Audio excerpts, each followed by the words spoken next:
Welcome to Starship TV. The history of the name Ultima Thule is rich and multifaceted, evolving from a geographical term in antiquity to a metaphorical concept, and, most recently, the nickname of a distant celestial object. Here's a breakdown of its complete history: ancient origins, the mythical northern land, Pythias of Massalia, 4th century BCE. The earliest known reference to Thule comes from the Greek explorer and geographer Pythias. He claimed to have sailed far north of Britain and reached a land he called Thule.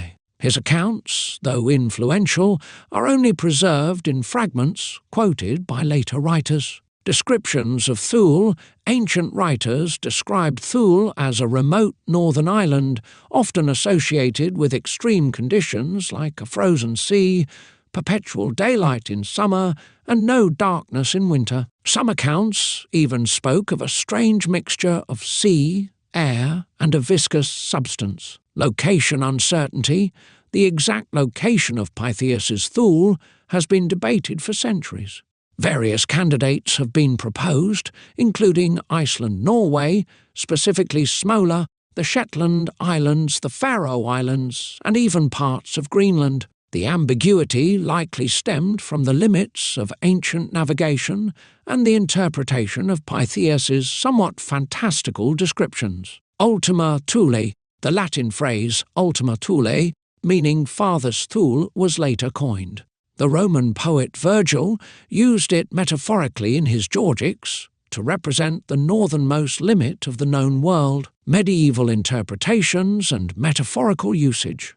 The later relationship between the Vikings and the land of Thule is a topic of much speculation and debate among historians and archaeologists. While there is no concrete evidence to suggest that the Vikings ever reached the mythical land of Thule, the possibility remains a tantalizing one, fueling the imaginations of many. Theories and possibilities. Some scholars believe that the Vikings may have ventured as far north as Iceland and Greenland in their explorations, and it is possible that they encountered lands and peoples that they described as Thule. However, without any definitive proof, it is difficult to say for certain whether the Vikings ever reached the mythical land.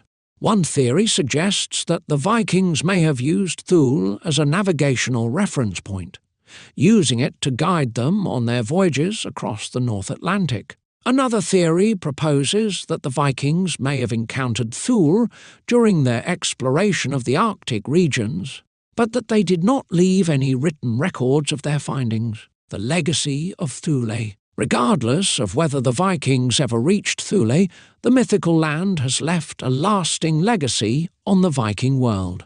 The stories of Thule have been passed down through generations, inspiring tales of adventure and exploration.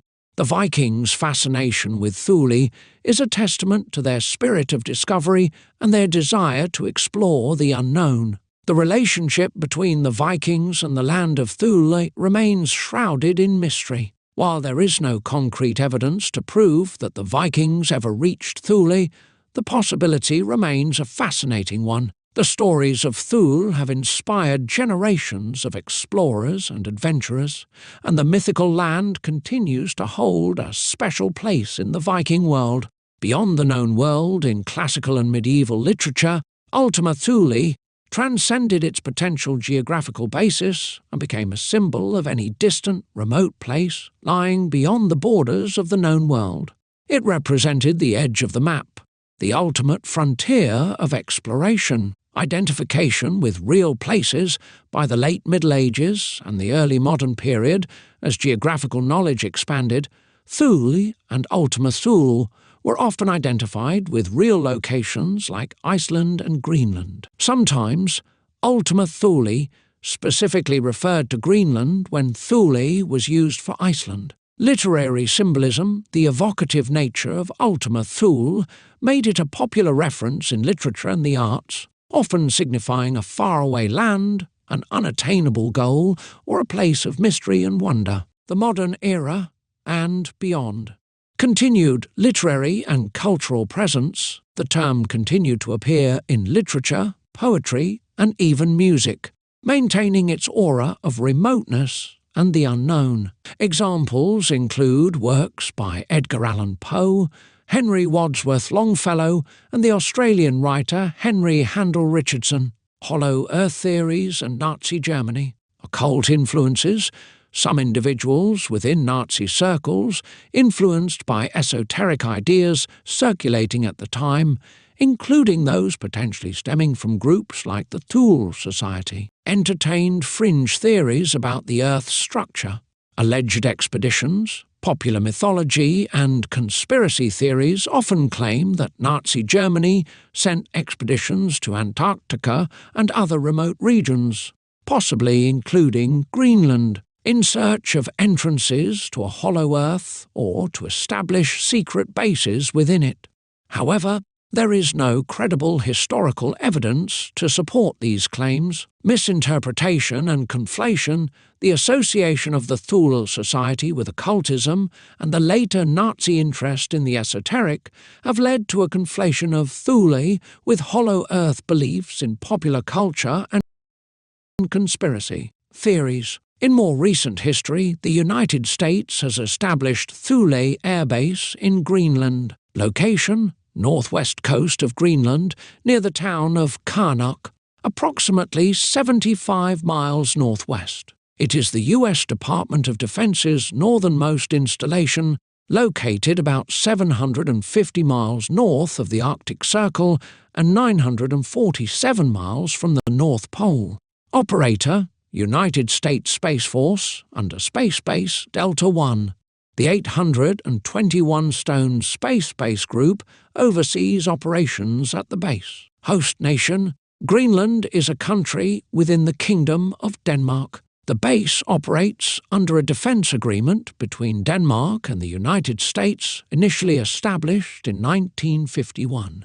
Strategic importance: the base is crucial for us and NATO missile warning, missile defense, and space surveillance operations. It provides early warning of potential ballistic missile attacks against North America and tracks man-made objects in orbit, contributing to space situational awareness. It also serves as a vital logistical hub in the Arctic. History: early presence: the Thule region has historical significance, having been inhabited by native Greenlanders Inuktitut for centuries. It served as a base for Arctic explorers like Robert Peary and Knud Rasmussen. World War II, the U.S. established a military presence in Greenland during World War II to secure strategic footholds in the Arctic.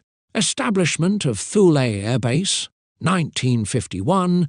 Amid the Cold War, the U.S. secretly initiated Operation Blue Jay to construct a major airbase at Thule. This was driven by the need for a refueling point for long-range bombers and an early warning system against potential Soviet attacks from the northeast. A massive and covert operation involving 120 shipments, 12,000 personnel, and 300,000 tons of cargo commenced in July 1951. The main airfield and base infrastructure were rapidly built within approximately 60 days. The construction involved innovative techniques to cope with the permafrost, such as elevating buildings at its peak in the Cold War era.